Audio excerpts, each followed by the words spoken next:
Good morning! Dahil bakasyon na nga, kaya nakakapag-almusal kami ng sabay-sabay. Nag-request nga pala ngayon ng aking mga itluga na mag-almusal daw sila ng cereal at milk. Kaya ito, pinagbigyan ko na. Sayang naman din kasi kung hindi ko pa ito ubusin, wala nang pasok sa eskwela. Sa recto?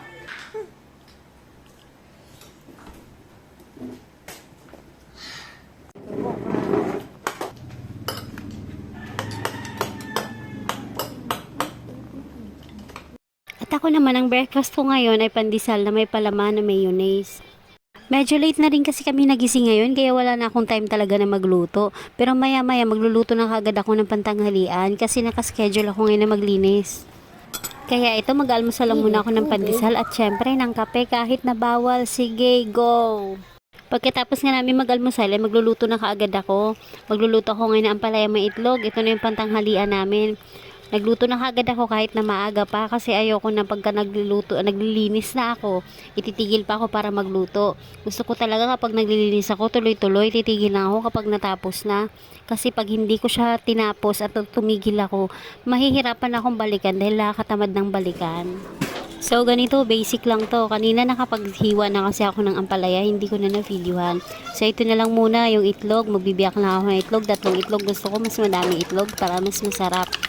Tapos syempre kailangan timplahan natin yung itlog ng asin at paminta.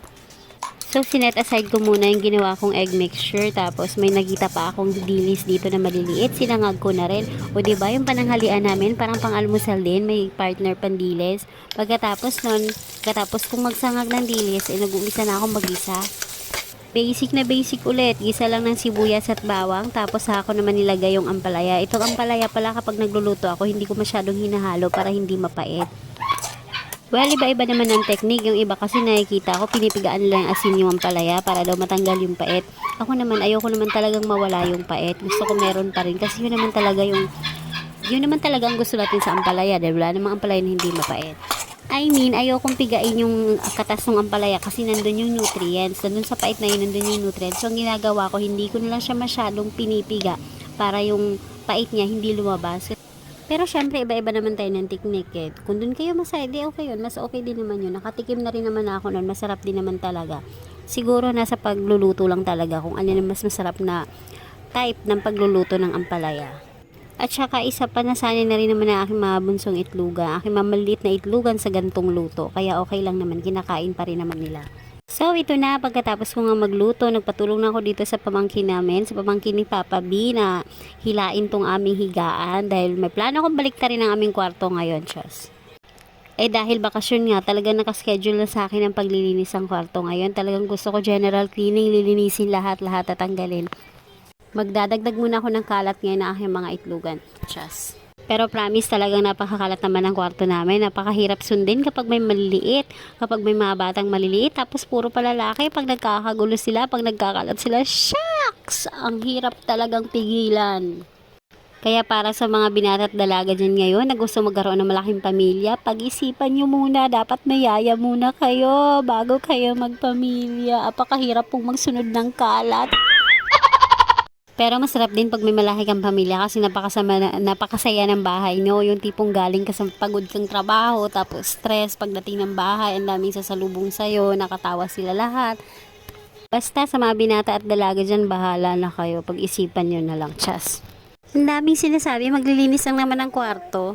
At bago pa nga ang lahat, kailangan ko pala munang buksan tong kurtina namin para lumiwanag naman. Yan, ang dami mo kasing sinasabi, nakalimutan mo tuloy buksan ang kurtina.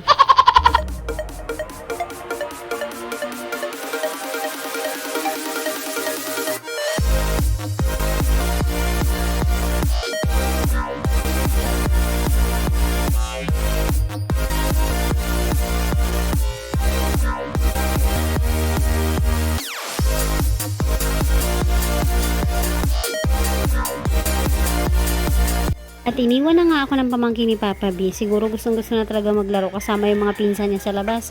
Kaya ako na lang mag-isa magbubuhat nitong higaan namin. Pag ako talaga hindi pa pumayat dito. 'Di ba? Napakaganda palang exercise nito. Napaka worth it talagang maglinis kasi nalinis na yung kwarto, nakapag-exercise ka pa, nakapag-workout ka pa, ubos lahat ng pawis. At isa pa, yung mga kayamanang hinahanap-hanap mo ng napakatagal na makikita mo pala dito sa ilalim ng kama. Chas! Pero hindi, akala ko kasi yung mga laruan nila nababawasan, nawawala, naiiwan sa labas. Yung pala nandito lang lahat sa ilalim ng kama. Kaya ngayon isa pa yan na masaya sila kasi nahahanap nila yung mga laruan na hinahanap nila. At saka, yung mga suklay at mga panali ko ng buhok na nawawala, nandito lahat sila. Kaya pag nakita ko na ipon-ipon, napakarami na pala nila. Saya sana na nakita na sila ulit. Kaya lang, dagdag pa sila sa lalabahan ko. Dagdag pa sila sa lilinisin ko. Napakarami din nila.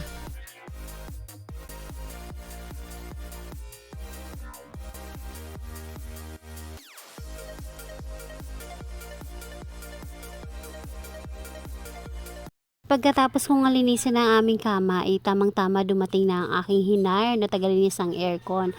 Ang aircon technician ng buhay ko. Char! Pinag-usapan na talaga to namin kagabi na kailangan umuwi ng maaga ngayong araw. Dahil nga maglilinis ako ng kwarto, kasabay kasi sa paglilinis ko lagi ang malinis ang aircon. Kasi kailangan iusog tong kama namin para malinis yung aircon. Syempre package deal to.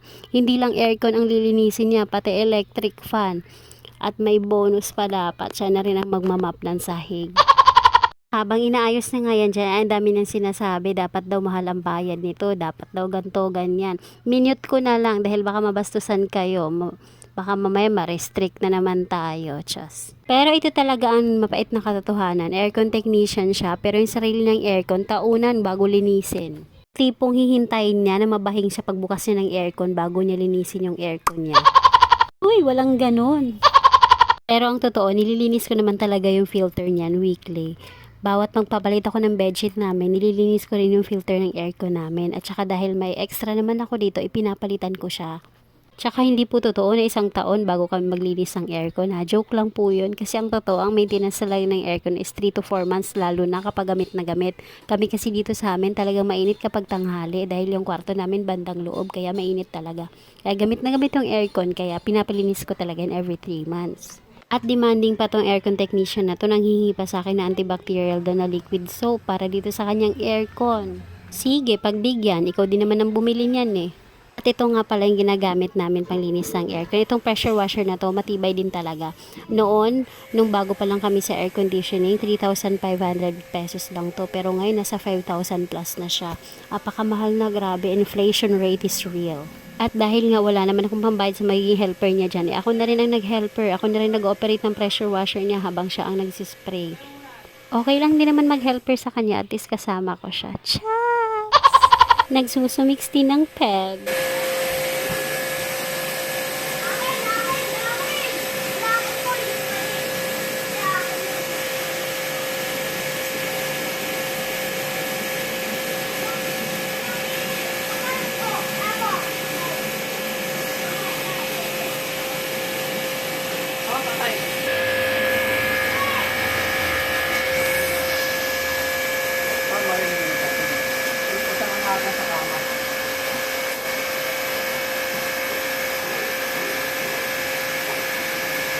Dumi pala.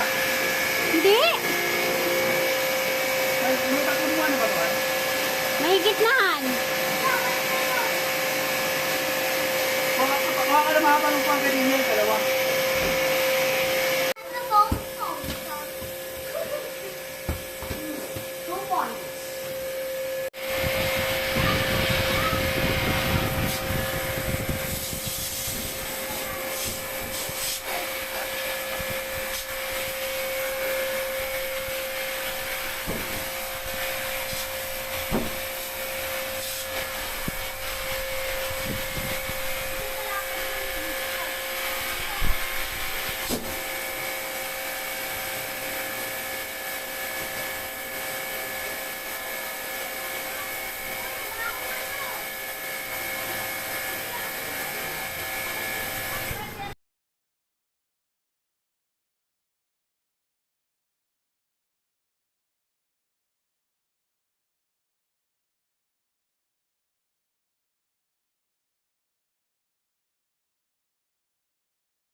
yan? Oo, baka natin dyan.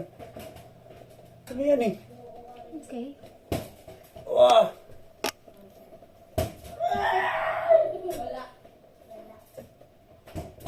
Pusa mo. 5-8. Hindi na. Bilis, magpapalit ah. Hindi. 6-8.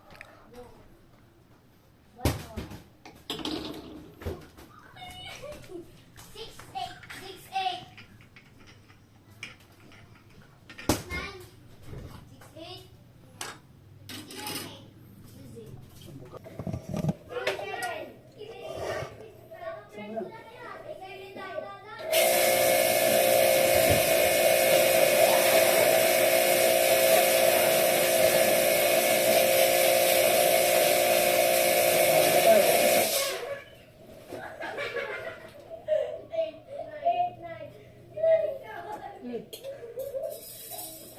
Kasi isa lang, ha?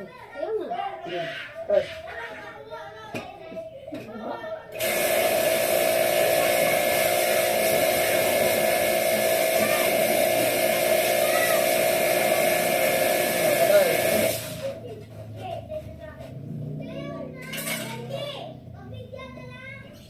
Okay.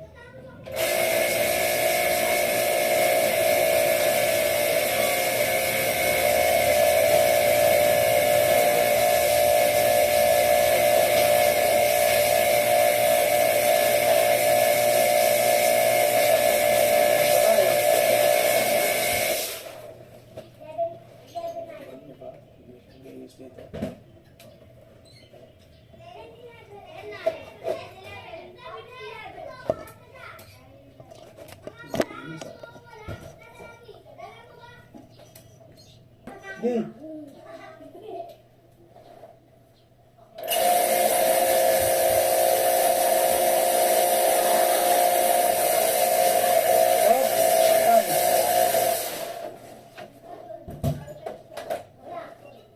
Yan, pang mga sumay niya, kailangan tuyo. Okay. Bukas. May tubig ba? Tawag mo.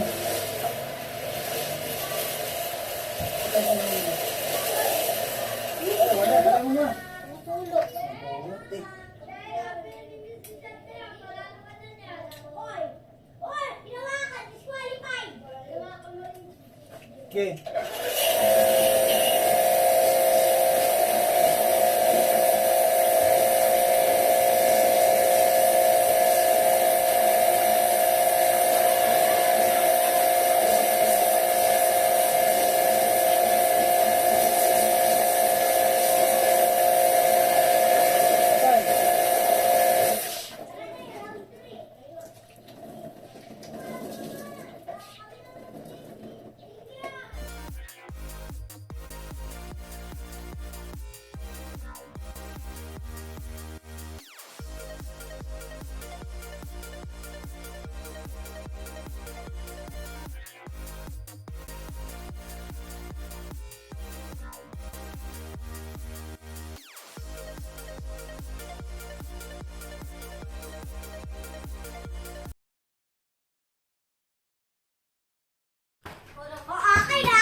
Basang-basa na siya, oh.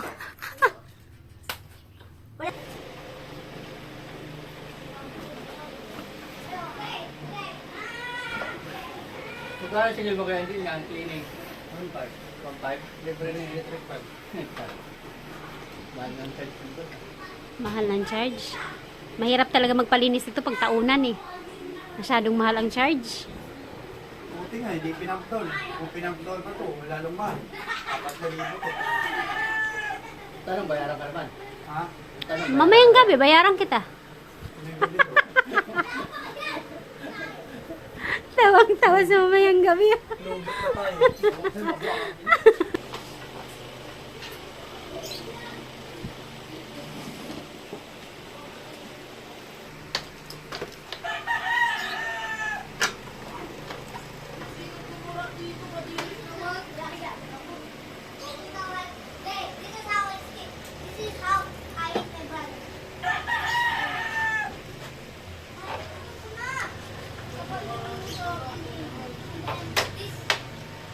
At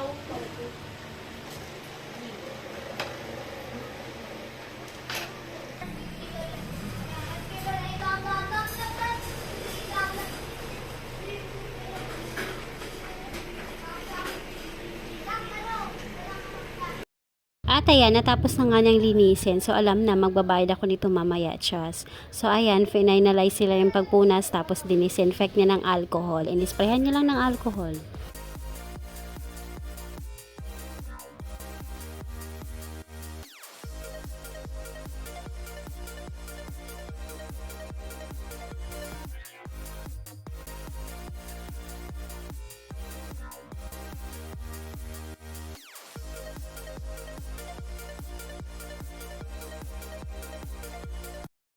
So, tapos na namin linisin yung aircon, kaya nakaligo na rin ako at ngayon naman ay ito na, binaliktad ko na yung aming kama.